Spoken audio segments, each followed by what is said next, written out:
Hi, this is Laurel, and I wanted to take just a quick moment today. I've just come from the gym and had a really beautiful conversation with a fellow spinner,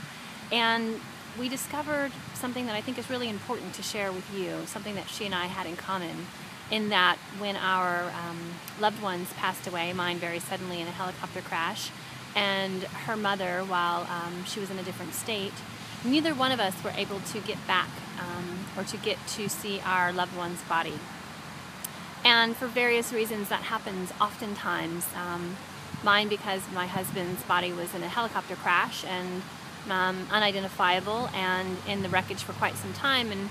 her mother had died in a different state, and by the time she got herself and her family on a plane and got to her family home, the mortuary had already come and taken the body out of the house. And I just want to say that spending time with a dead body, with your loved one's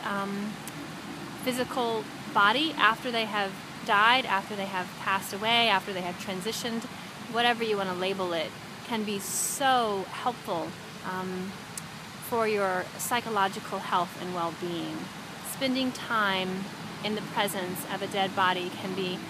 very impactful in a positive way for the grief process, for the healing process, and oftentimes we don't even consider this option. The way that the mortuary services are set up now, especially when somebody passes away in the home, they're called almost immediately, and there's some kind of odd urgency to get the body out of the home. Oh, we don't want to see that, we can't handle that, we're not ready for that. And so the mortuary comes sometimes within the hour, sometimes two, and they take your loved one and they usher them out, and that's it. Sometimes you never get to see them again. And what I've known from all of my years in hospice work and now dealing with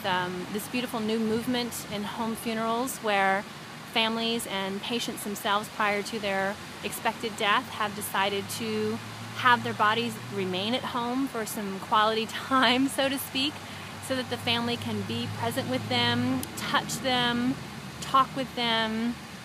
share themselves, cry, have all the emotions come racing forward and kind of wash up and subside and wash over. This time together is so intimate and so important for beginning the process of the grief work that will follow. And it can be likened to the idea of a baby coming into the world, and the baby coming out of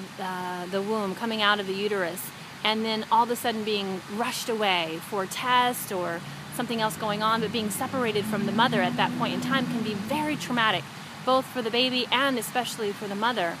There needs to be that time to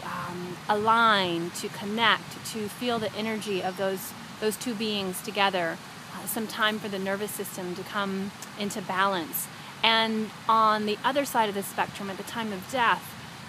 it can be very unhealthy to have the dead person's body pulled away. Our nervous systems are so intricate and so meaningful and so precious and tender, and we really don't understand the damage that can that can cause to the person who will be left behind, so to speak. And that just spending some quality time with in the presence of a dead body can be very emotionally healing, even though we may not consider it that way at this point in time. So I want to offer that to you just for your consideration, something to think about, that it is so important and so relevant to the healthy emotional grieving process, to spend quiet time or time of wailing or time of anger or whatever it may be for the person that is left behind, for the person that will be